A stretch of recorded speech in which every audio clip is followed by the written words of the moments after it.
आज हम प्राण प्यारे दादी प्रकाश मणि जी के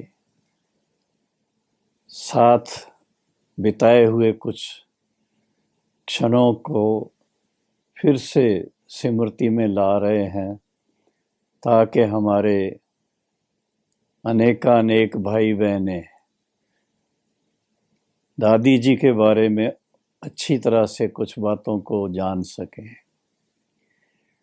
दादी जी के व्यक्तित्व में सबसे पहली बात तो ये थी कि दादी जी पहली मुलाकात में हर व्यक्ति को इतना अपनापन का अनुभव करवा देती थी कि उस मोमेंट से वो व्यक्ति आजीवन दादी जी का अति प्यारा भाई या अति प्यारी बहन बन करके रहती थी। मेरे साथ दादी जी की पहली मुलाकात 1959 में अक्टूबर में हुई थी, जब दादी प्रकाश मणि जी पटना में रहती थी और वहाँ से बॉम्बे में ब्रह्मा बाबा से मिलने के लिए आई थी। उस समय की ये बात है।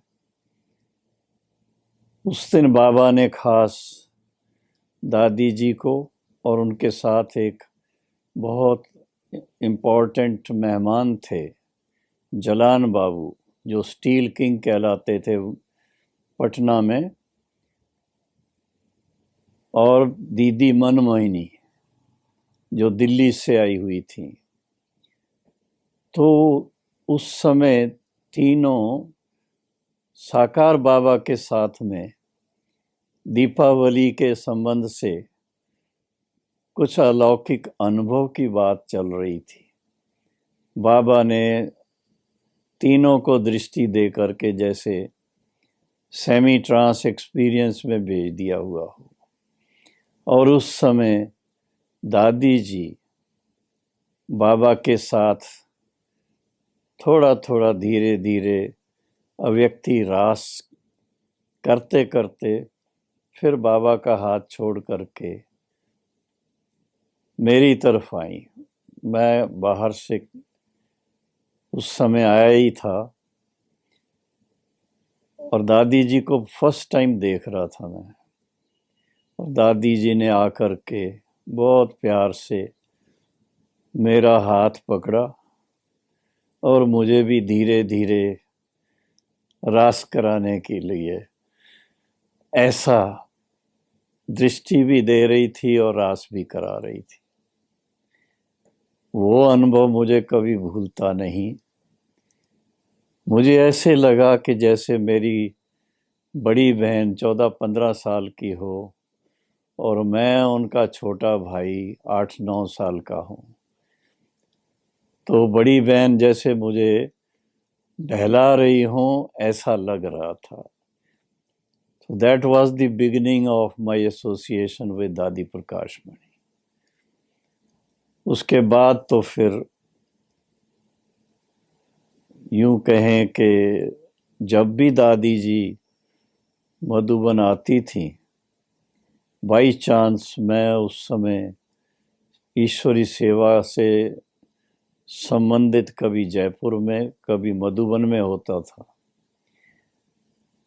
तो दादी जी से अवश्य मिलना होता था। और and I had a longing for her, कि कभी भी कहीं भी मेरे को दादी मिल जाए तो मैं उनसे मिलूं।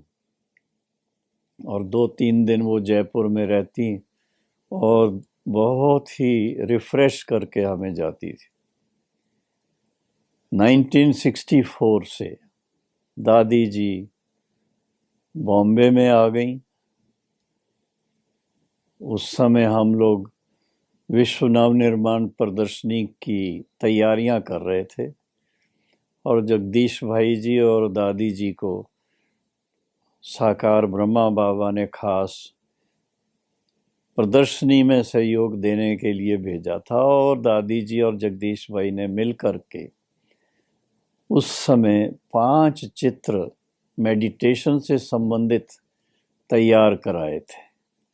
योग की विधि, योग की सिद्धि, योग के अनुभव।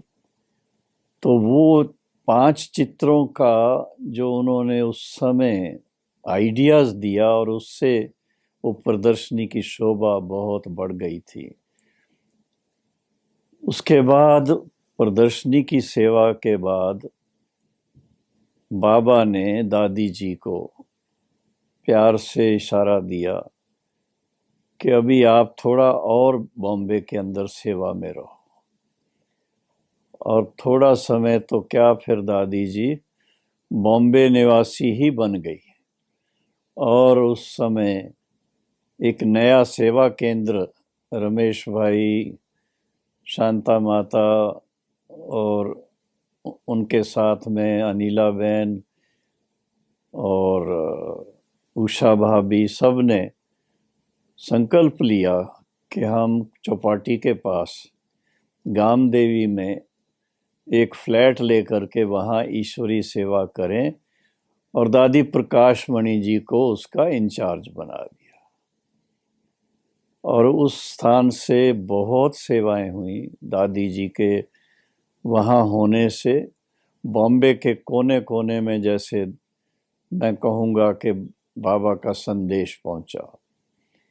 तो विशेष बात तो ये थी कि दादी जी की जो पर्सनैलिटी थी, व्यक्तित्व था, वो बहुत मैग्नेटिक था।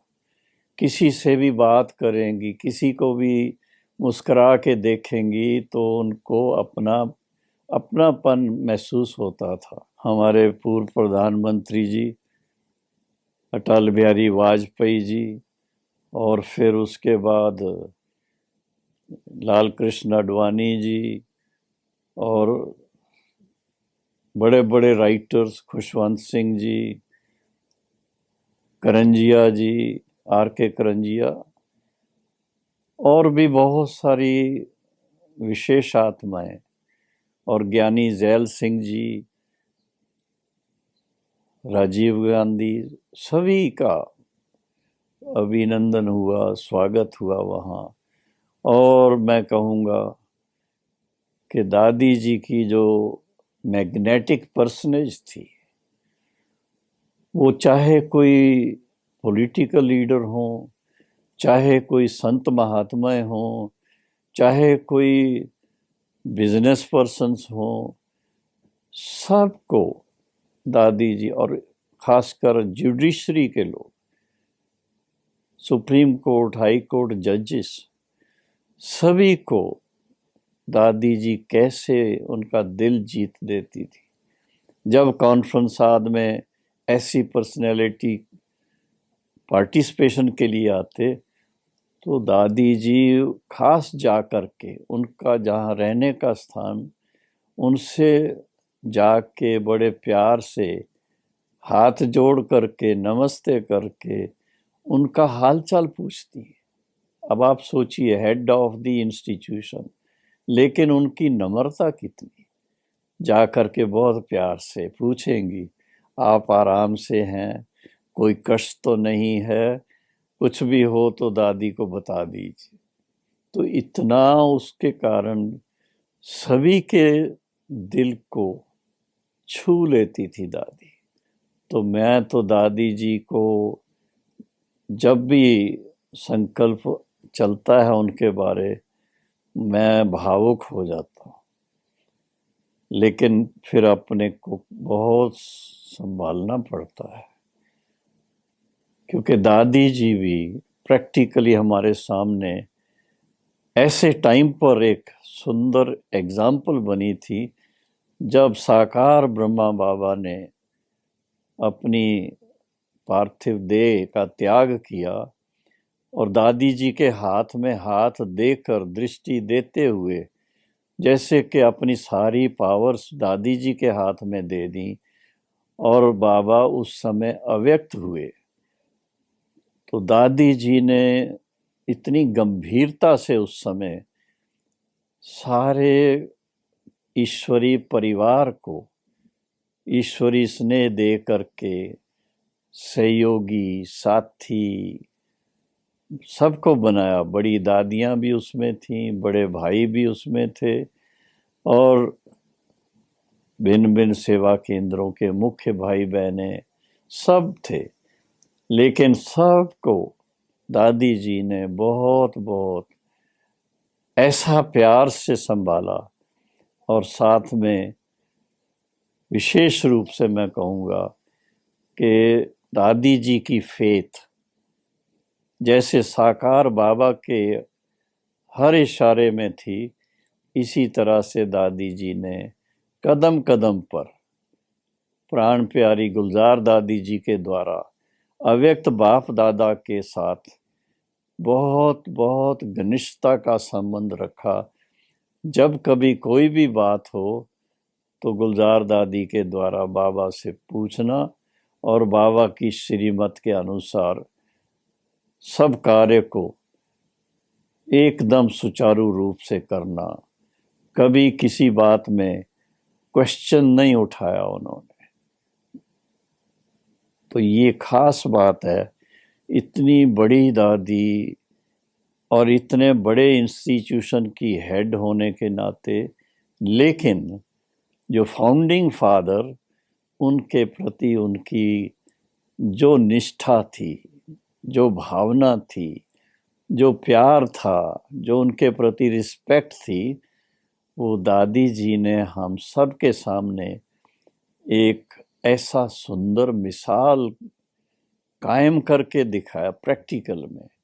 और सारे ईश्वरी परिवार के भाई बहनों में उनका दृढ़ विश्वास था कि यही मेरे भाई बहने भारत को स्वर्ग बनाएंगे, विश्व में शांति स्थापन करने में सहयोगी बनेंगे। तो वो दादी जी हर एक बच्चे से लेकर के बुजुर्गों तक सबके लिए दादी जी के दिल में बहुत वैल्यू थी, बहुत बहुत प्यार था।